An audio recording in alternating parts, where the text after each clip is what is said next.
প্রত্যেকটা ক্লাব একটা ছোট পার্লামেন্ট, একটা সমাজের একটা ছোট্ট দর্পণ, একটা একটা রিপ্রেজেন্টেটিভ। আমরা সিলেটে ক্রীড়াঙ্গনের আমূল পরিবর্তন আনব এবং প্রতিটি খেলাকে গুরুত্ব দিয়ে রাজনৈতিক বিবেচনা না এনে সত্যিকার অর্থে সংগঠক এবং প্রাক্তন প্লেয়ারদেরকে নিয়ে আগামী দিনগুলোতে আমরা এই খেলাধুলার আঙ্গিনাকে আমরা সাজাবো।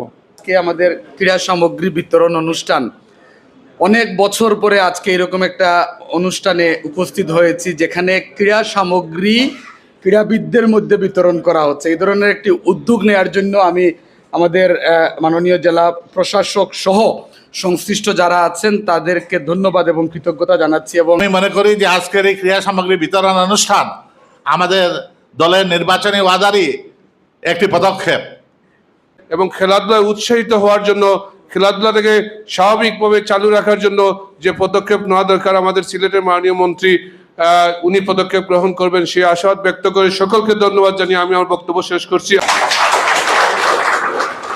আমাদের দেশটা এখনো দরিদ্র দেশগুলির মধ্যে একটা, সম্পদ সীমিত।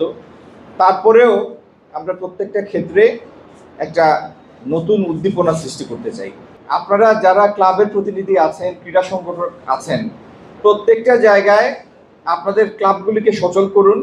এটি শুধু ক্রীড়া ক্ষেত্রে সাফল্যের জন্য না, প্রত্যেকটা ক্লাব একটা ছোট পার্লামেন্ট, একটা সমাজের একটা ছোট্ট দর্পণ, একটা একটা রিপ্রেজেন্টেটিভ।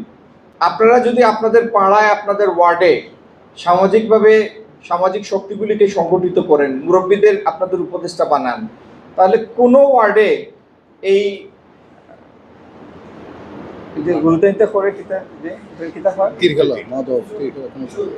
কিশোর গ্যাং, এই কিশোর গ্যাংও থাকবে না, মাদকও থাকবে না, অনলাইন জুয়াও থাকবে না।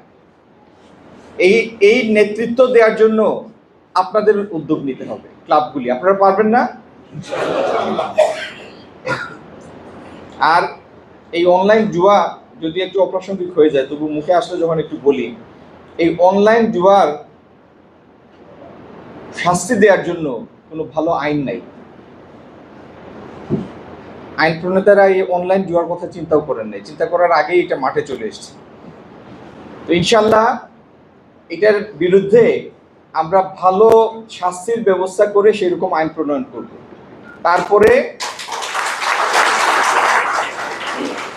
তারপরে সিলেটে যে অনলাইন জুয়া ছিল, এটা ভুলে যাওয়ার মতো পরিস্থিতি ইনশাল্লাহ আল্লাহ চাইলে সেটাও তৈরি হবে। আপনারা সবাই ভালো থাকুন, সুস্থ থাকুন। আসসালামু আলাইকুম। সরকার অত্যন্ত খেলোয়াড় বন্ধু। আপনারা ইতিমধ্যে জেনেছেন মাননীয় প্রধানমন্ত্রী আগামী 2 তারিখে আসবেন আমাদের সিলেটে নতুন করে স্পোর্টস উদ্বোধন করতে। এবং আজকের যে ক্রিকেটের যে আমাদের অবস্থান, এই অবস্থার পিছনে কিন্তু একজন মানুষের কিন্তু মারাত্মক অবদান আছে, খুব বড় অবদান আছে। আমাদের আব্দুল কাইম চৌধুরী একটু বলতে চেষ্টা করছিলেন, এটা হচ্ছে আমাদের আরাফাত রহমান কুকু।